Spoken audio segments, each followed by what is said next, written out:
Hey everybody, welcome to the next session. Today we're going to talk about how you turn what you know into amazing content.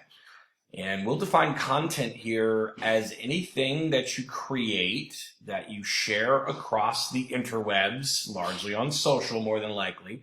But it can be anything. It can be a simple Facebook post, a Twitter post, something on your Instagram, or it can be something a little bit more involved, like a blog post or a podcast or something over on your YouTube channel, like in the form of, well, video. So before we venture into this, though, I really want to set the table this way. I think part of this conversation is to encourage you. Over the years, working with hundreds of people in our masterminds and who have gone through some of our other courses, I've discovered this area of creating content to be a real snag for folks. And what ends up happening is because they are under this sort of false impression. They don't think that they know enough or have any good ideas to create content, and thus they don't. And in a world that has never been busier online, without the value bridge of content, you're really going to struggle to get people to pay attention to you, much less buy from you. And so people get really, really stuck, and they think that they're not good enough or that they don't know enough, and they think that creating content is for some smart people on the other side, and it's not true at all. And so part of this lesson is just to encourage you and help you sort of dust off these bad ideas of beliefs that you think that you can't, and really encourage you that you can, but also to provide a really practical pathway and an exercise that you can do here to really kind of start jogging your memory and getting things out of your head so you can start coming up with some awesome ideas to create content, to engage your audience, and ultimately get more customers, sponsor more reps, make more sales, whatever your particular business model is. Okay, so let's jump in. I have this set up in 4 quadrants here as a visual just because I think it's helpful.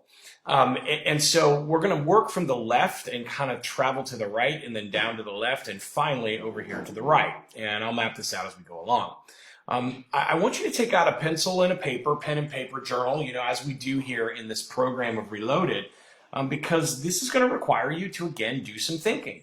One of the things I'm so excited about, the feedback that we're getting right now is just epic because people are thinking about their business for the first time. They're not just in their business, but they're actually working on their business. That's a very big distinction.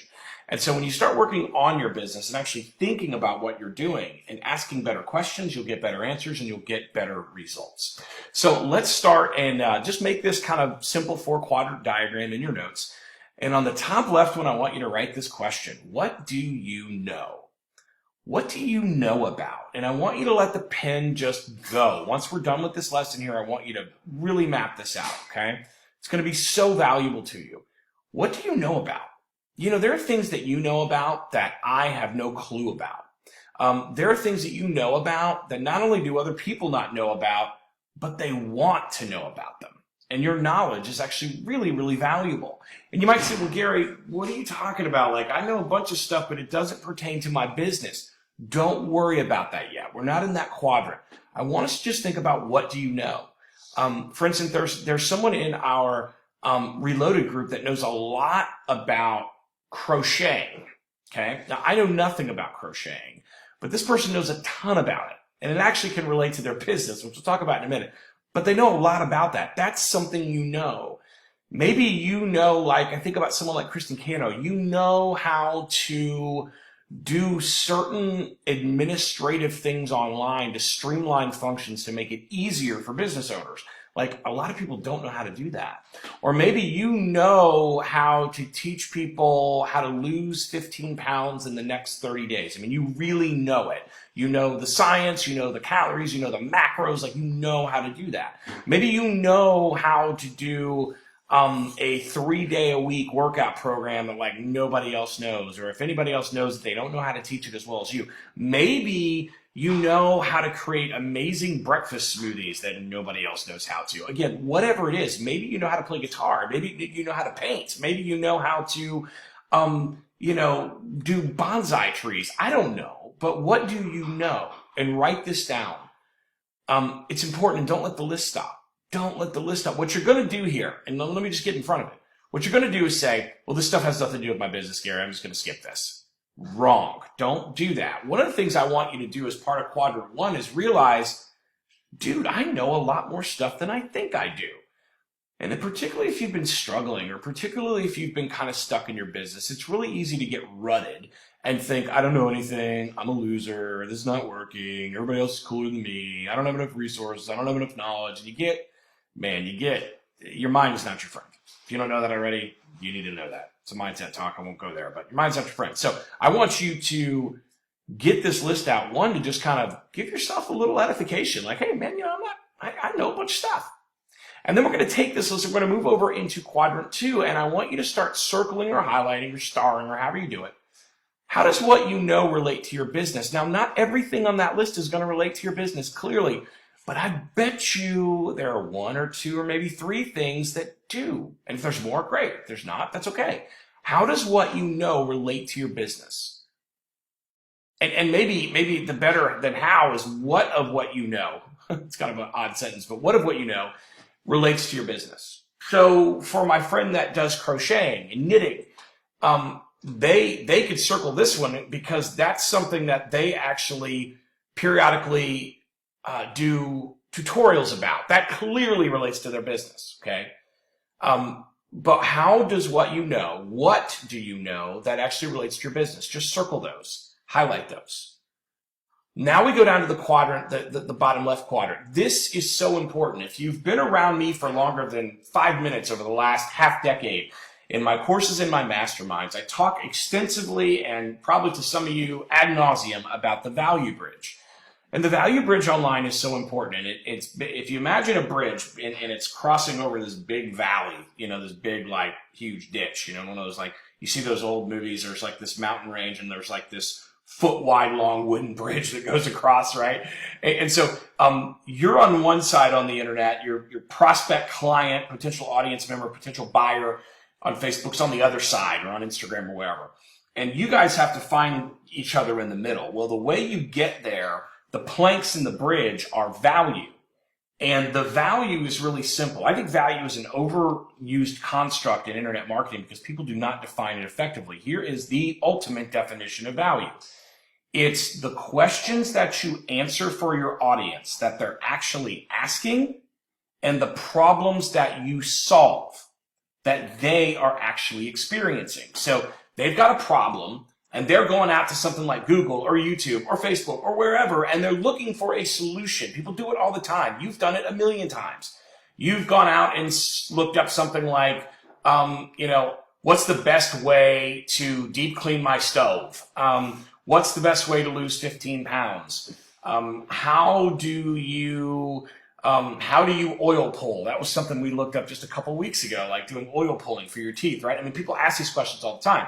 So the question for you to ask is, what are the questions that your audience is asking related to what you know that's related to your business? Okay, so let me do this again.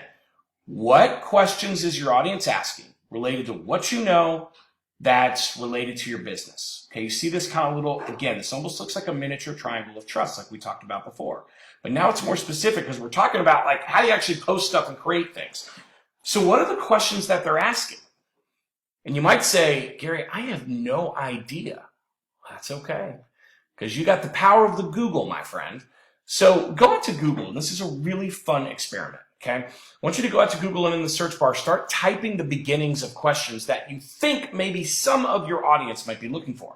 And Google's going to auto-fill in the results because you're going to see other people have been asking some of these questions. And Google automatically is filling in the results because a bunch of people have asked that question.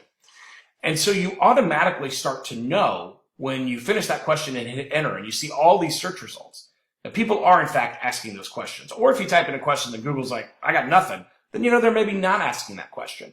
But it's not just a Google kind of search thing, though. That is such a fun exercise, and you really should do that. It's very helpful in this. But think about yourself. Remember, your audience that you're serving is going to be a lot like you.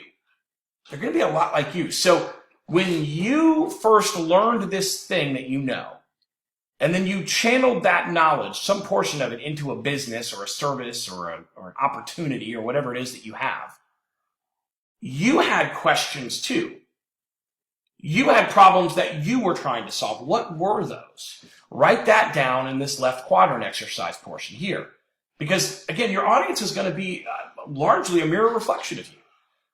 It's ever funny. I mean, if you've had enough customers or enrolled enough people or done this long enough, it's funny when you look at your groups or your customer base or whatever, they do have a very similar demographic and a very similar avatar to you. Like for me, it was amazing. I had a lot of people that followed me. My very first podcast and blog had a bunch of military people follow me. Well, why is that? Well, it's because I was in the military. Had a bunch of guys that had larger families, like more than one kid. Well, that makes sense. I have 3 kids. I had a bunch of people follow me because obviously I was a person of faith and of a particular faith. And so they followed me too. They're going to look a lot like you. So you don't have to overthink this. What questions were you asking? What problems were you solving when you figured something out and went to your business? Then they're probably asking the same thing. If you combine that with the Google questions, you will have a list that'll be like a mile long. And it's awesome. But here's the catch, guys. You got to take the time to actually do this. I know we live in a microwave world. All of us want it faster. I do. I am a wonderful preacher of patience, and I'm absolutely horrible at applying it in my own life. So I love to preach patience to you. When I turn off this video, I am incredibly impatient in my business. So my hypocrisy knows no bounds on patience. I understand that. But all of us have to rein that in. And we have to go, wait a minute, hold on. I'm in Reloaded because I actually want to get better. Not because there's an easy button. There's no easy button in Reloaded. So you're going to have to do this deep work, guys. You do. But it is going to be so incredibly beneficial to you because once you have this, then you go over here and you create content that answers these questions, that solves these problems around what you know, what your audience is looking for, and how it relates to your business. When you tie all these together, I wish I could put a big old bow around this image. When you tie all that together, what you have is content that's going to resonate with an audience. If you have been posting a bunch of stuff and the audience just has been like, the only people liking it are like your dog, your spouse, and like your brother's cousin's former roommate, like that knew you back in the day. I'm like, that's it. Part of that is a conversation about audience. You need more traffic. We're going to deal with that in other lessons. But a big part of it is you're not posting things that are answering the questions that your audience is asking and solving the problems that they have. I will end with this because a natural question would probably come up. Well, Gary, not everybody that's watching me is gonna be caring about what I know and how it relates to my business because they're not asking those questions. And that's a perfect thing to bring up because not everybody is your audience. By identifying the questions, by identifying the problems, how your business solves them through what you know, you are better defining who your audience actually is. Friends, I've seen people go through a bunch of our courses. I've seen them go through other courses. I've seen them do all the stuff and fail miserably. And one of the biggest reasons is because they never took the time to really figure out who in the world are my people. And then if I find out who they are, what are the questions they're asking and what are the problems that they need to solve? And they never put together this idea that your audience is a lot like you. They are a lot like you. I know we all want to believe I'm an original. Not really. I mean, we all have the same struggles and problems, right? There's a ton of people that want to lose 15 pounds. There's a ton of people that want to figure out how to make extra money from home. There are a ton of people that want to heal and get better. I mean, we're all in this thing together, right? So what you really want to be thinking about as you do this, in this exercise today, and guys, I want you to take I'm releasing this one on a Friday. You gotta spend the weekend doing this. You might even go into next week doing this. Really think about what are the questions they're asking, what are the problems that they're trying to solve, that your business can help with, and your knowledge can help with. And if you build content around this, my friend, not only is it going to have more traction, not only is it going to get better results in terms of follows, likes, shares, buys, revenue, but here's the big goal. You're actually going to enjoy working in your business because you're going to be creating stuff that matters to you, that you believe in, that is in alignment with your heart. You're not just going to be slinging stuff on social like every other carnival barking marketer because you're trying to get something done. You're going to align your purpose with your skill, and the results are going to be amazing. I'll see you in the next module.